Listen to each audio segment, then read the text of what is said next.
Delhi CM కేజ్రీవాల్కు భారీ ఊరట దక్కింది. ఢిల్లీ లిక్కర్ సిబిఐ కేసులో కేజ్రీవాల్కు బెయిల్ మంజూరు చేసింది సుప్రీంకోర్టు. అయితే షరతులతో కూడిన బెయిల్ మంజూరు చేసింది ధర్మాసనం. 10 లక్షల బాండ్తో బెయిల్ మంజూరు చేసింది. ట్రయల్ కోర్టులో కేసు విచారణకు సహకరించాలని ఆదేశించింది ధర్మాసనం. లిక్కర్ కేసు గురించి మాట్లాడవద్దని కేజ్రీవాల్ను ఆదేశించింది సుప్రీంకోర్టు.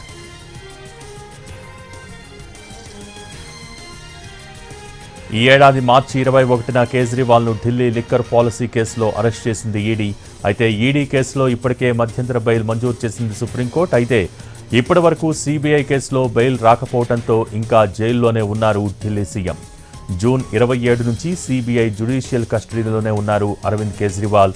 సిబిఐ కేసులో కూడా బెయిల్ మంజూరు చేయడంతో జైలు నుంచి బయటకు రానున్నారు ఢిల్లీ సీఎం.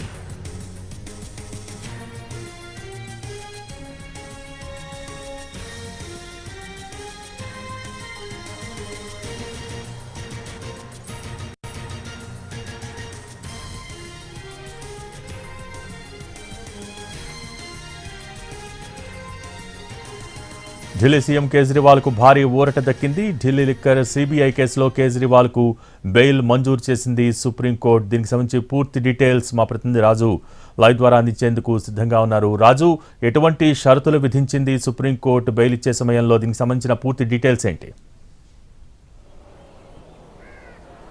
ఎస్బోగి ఢిల్లీ ముఖ్యమంత్రి కేజ్రీవాల్కు సుప్రీంకోర్టులో భారీ ఊరట లభించింది.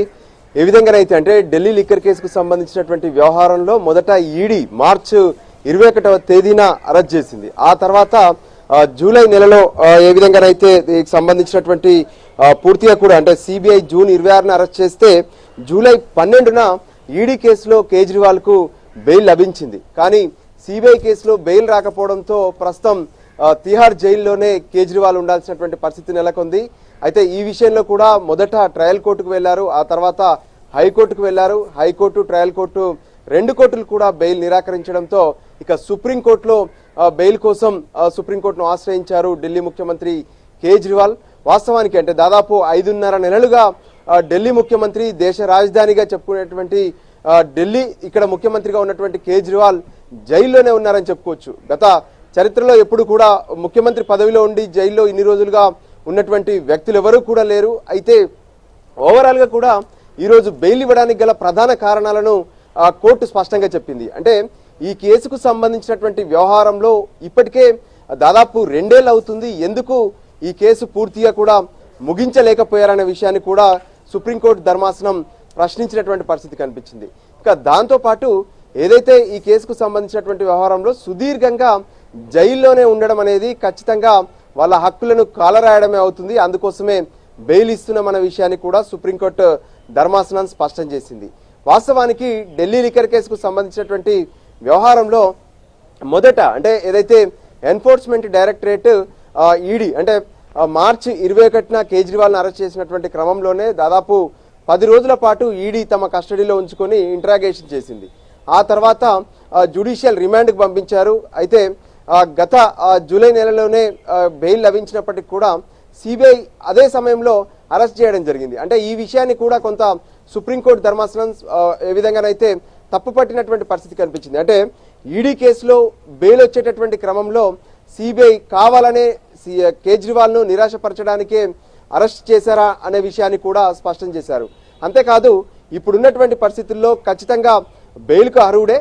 అయితే కేజ్రీవాల్ మాత్రం ఢిల్లీ లిక్కర్ కేసుకు సంబంధించినటువంటి ఏదైతే ట్రయల్ కావచ్చు, కావాల్సినటువంటి ఇంట్రాగేషన్కు ఖచ్చితంగా సహకరించాల్సి ఉంటుంది.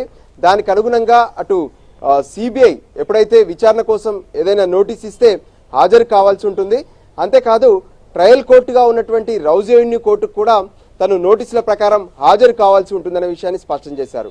అంతేకాదు కేజ్రీవాల్కి సంబంధించినటువంటి పాస్పోర్ట్ను ట్రయల్ కోర్టులో సబ్మిట్ చేయాలి, హ్యాండ్ ఓవర్ చేయాలి.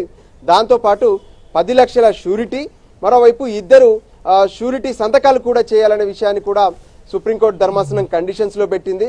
మరోపక్క ఢిల్లీ లిక్కర్ కేసుకు సంబంధించినటువంటి వ్యవహారం ఏదైతే ఉందో ఈ అంశం పైన ఎక్కడా పదే స్పష్టం చేసింది. అయినప్పటికీ కూడా ఆ కోర్టు ఏదైతే ఎక్కువ రోజులుగా కేజ్రీవాల్ జైల్లో ఉండడం ఈ అంశాలన్నింటినీ పరిగణలోకి తీసుకొని ఫైనల్ గా ఢిల్లీ ముఖ్యమంత్రి కేజ్రీవాల్ కు బెయిల్ ఇస్తూ సుప్రీంకోర్టు ఆదేశాలు జారీ చేసింది. అయితే కండిషన్స్ అయితే ఖచ్చితంగా అప్లై అవుతాయి. తను ట్రయల్ కోర్టుకు అటెండ్ కావాల్సి ఉంటుంది. అదే సమయంలో విచారణకు కావాల్సినటువంటి ఏదైనా సందర్భం ఉండి సిబిఐ కానీ ఈడీలు కానీ నోటీసులు జారీ చేస్తే వాళ్ళకు కూడా పూర్తి స్థాయిలో సహకరించాల్సి ఉంటుంది. ఈ విషయాలపైన మొత్తానికి ఢిల్లీ ముఖ్యమంత్రి కేజ్రీవాల్ కు సుప్రీంకోర్టు బెయిల్ దాఖలు చేసింది. సంబంధించినటువంటి వ్యవహారంలో ట్రయల్ కోర్టు మొదట సుప్రీంకోర్టుకు ఈడీ కేసులో ఏదైతే అంటే సుప్రీంకోర్టుకు వెళ్లక ముందే ట్రయల్ కోర్టు ఈడీ కేసులో బెయిల్ ఇచ్చింది. అయితే ఏదైతే సెలవుల్లో ఉన్నటువంటి జడ్జి బెయిల్ ఇచ్చారు. సో ఖచ్చితంగా ఇది చెల్లదు అంటూ వెంటనే అటు హైకోర్టును ఆశ్రయించింది ఈడీ. ఆ తర్వాత జరిగినటువంటి పరిణామాలు వాటన్నిటిని కూడా సుప్రీంకోర్టు కొంత పూర్తి స్థాయిలో విశ్లేషించిన తర్వాతనే ఇప్పుడు మొదట ఈడీ కేసులో కేజ్రీవాల్ కు బెయిల్ రావడం, ఆ తర్వాత కొంత ఆలస్యంగానైనా ఇప్పుడు సిబిఐ కేసులో బెయిల్ రావడంతో ఆమ్ ఆద్మీ పార్టీ ఊపిరి పీల్చుకుంది. దాదాపు 5.5 నుంచి 6 నెలల పాటు తమ పార్టీ చీఫ్, దాంతో పాటు ఢిల్లీ ముఖ్యమంత్రి కేజ్రీవాల్ జైల్లో ఉండడం అనేది కొంత గందరగోళంగా మారినటువంటి పరిస్థితి కనిపించింది. ఢిల్లీ పరిపాలన ఒకవైపు గందరగోళంగా మారుతుంటే మరోవైపు ఆమ్ ఆద్మీ పార్టీకి సంబంధించినటువంటి పార్టీ వ్యవహారాలు కూడా కష్టతరంగా మారినటువంటి పరిస్థితి కనిపించింది. ఫైనల్ గా అంటే గతంలో చూసాము, ఎన్నికల సమయంలో కేజ్రీవాల్ కు మధ్యంతర బెయిల్ ఇచ్చారు. సో ఎన్నికల ప్రచారం పూర్తి కాగానే కేజ్రీవాల్ తిరిగి జైల్లో మళ్ళీ తను సరెండర్ కావాల్సినటువంటి పరిస్థితి ఉండింది. సో ఆ సమయంలో తను ఎక్కడా కూడా బెయిల్ కి సంబంధించినటువంటి అంటే మధ్యంతర బెయిల్ సందర్భంగా ఇచ్చినటువంటి కండిషన్స్ ఏవి కూడా తను బేఖాతరు చేయలేదు. పూర్తి స్థాయిలో వాటికి అనుగుణంగానే తను బయట ఉన్నారనే విషయాన్ని కూడా కోర్టులో కేజ్రీవాల్ తరపున న్యాయవాది వాదనల సందర్భంగా చెప్పారు. అంటే ఎప్పుడైతే మధ్యంతర బెయిల్ సందర్భంగా కూడా తను బెయిల్ కండిషన్స్ ను అవాయిడ్ చేయలేదు కాబట్టి తను బెయిల్ అర్హుడు, తను ఎక్కడికి కూడా పారిపోడు. సో ఖచ్చితంగా ఈ విచారణ కావాలంటే పూర్తి స్థాయిలో సహకరిస్తాడనే విషయాన్ని కూడా చెప్పారు. దానికి అనుగుణంగానే జస్టిస్ సూర్యకాంత్, జస్టిస్ ఉజ్జల్ బయాన్ల ధర్మాసనం ఈరోజు కేజ్రీవాల్ కు బెయిల్ ఇచ్చింది. సో కేజ్రీవాల్ ఈరోజు సాయంత్రానికి తను తిహార్ జైలు నుంచి విడుదల కాబోతున్నారు. Bhogi. Okay, thank you Raju.